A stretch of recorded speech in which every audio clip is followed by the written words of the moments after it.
G'day guys, I'm out tonight on a local fox shoot. Been seeing a few about. Let's see how we go.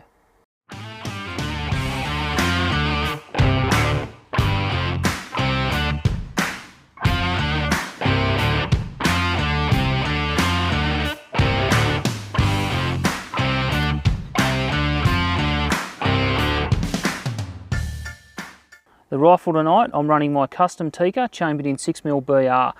I've got a Thermion 2 XP50 thermal rifle scope and I'm running a Pulsar Helion 2 XP50 Pro thermal scanner. Pretty sure they'll do the trick.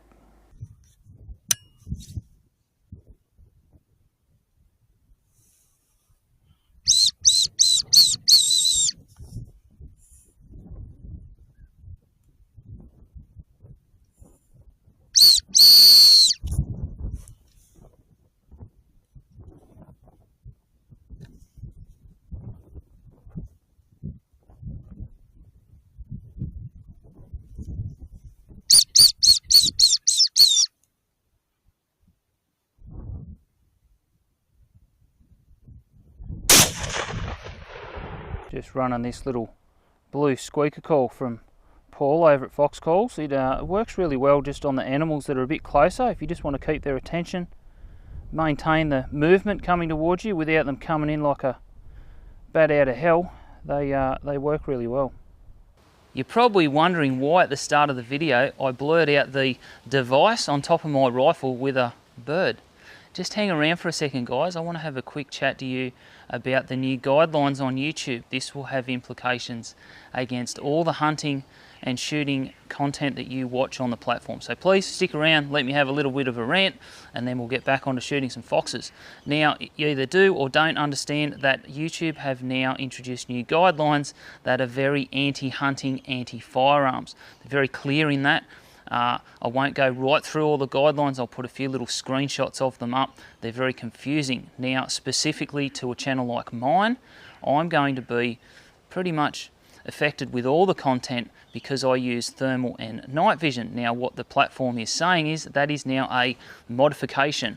It's not clear on is just showing a thermal on a rifle. Is that a modification? Because I bolted on a consumer level device, exactly the same installation as a day scope. I don't show installation of them, I just show them on the gun. Is that a modification? I don't effing know. Is the use of thermal classed as a modification? Footage like this? We don't know. So it's pretty far reaching. There's a whole other heap of jargon in there that's clearly directed to push firearms and hunting content. Not off the platform, it's not a ban against it. What they are saying is that they won't allow monetization of the content. Now, what does that mean? Well, I don't get anything out of making the videos that get ads on it. If they do say I can't have advertising against them, the bigger implication is it pushes the videos off into obscurity.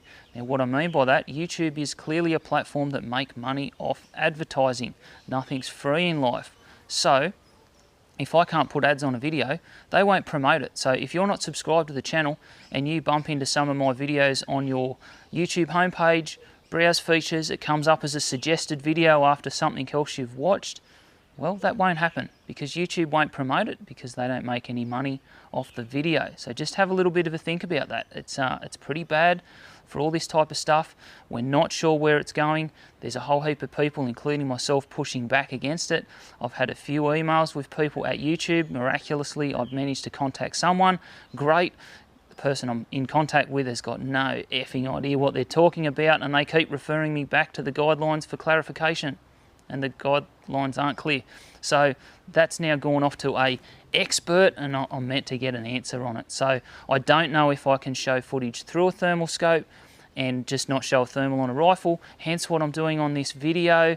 Hopefully it stays up and we can continue like this. I don't know where it'll go.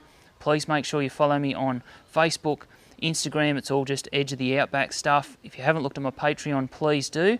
Now, let's get back into shooting some foxes. It's been quite windy tonight. All of a sudden it's died off. So I've walked in on this freshly cut lucerne paddock and I've spotted two foxes, probably about 400 metres away. Now I thought I'll change the shooting angles a little bit, started to walk in. All of a sudden I look up and I can hear the lucerne rustling, and these two foxes are tearing in towards me. Now I managed, I think, to get about 5 seconds of thermal scanner footage as they whipped by and I put the gun up on the stand. Anyway, they disappeared. I walked about another 100 metres. I look out in the paddock and here's this guy coming back from the fence line that they ran through. So here's him on the deck.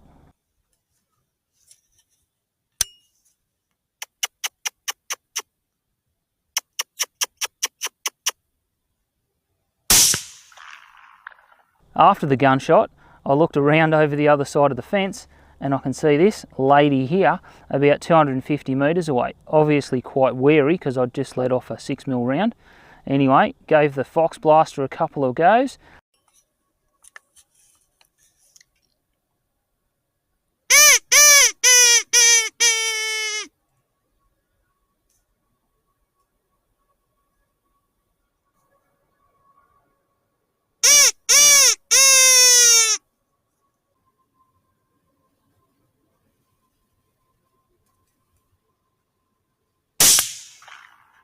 Female fox has not had pups this season, so normally they're pretty wary on the caller. Not this one.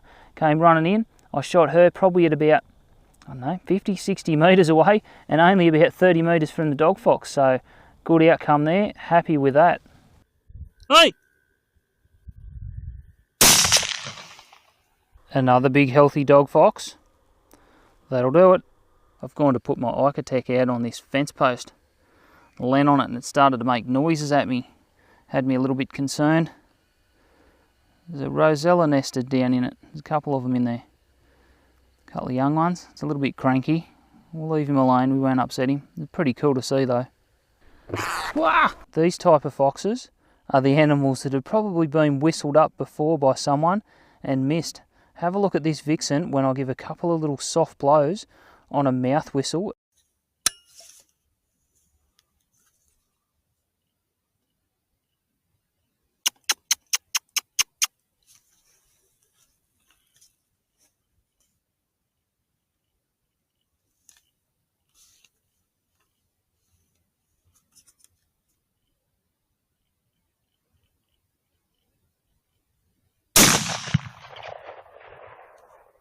I've got a bloody fox sitting out in this paddock about 100 metres away.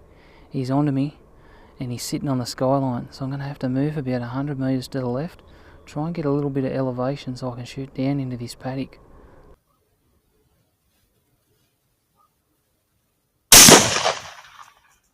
Absolutely in red mode on this fox. Wrecked this guy's night. We'll call that a wrap. If you did enjoy the video, give it a thumbs up. Make sure you subscribe to the channel. I'd appreciate it if you had a look at my Patreon, and I'll see everyone next time.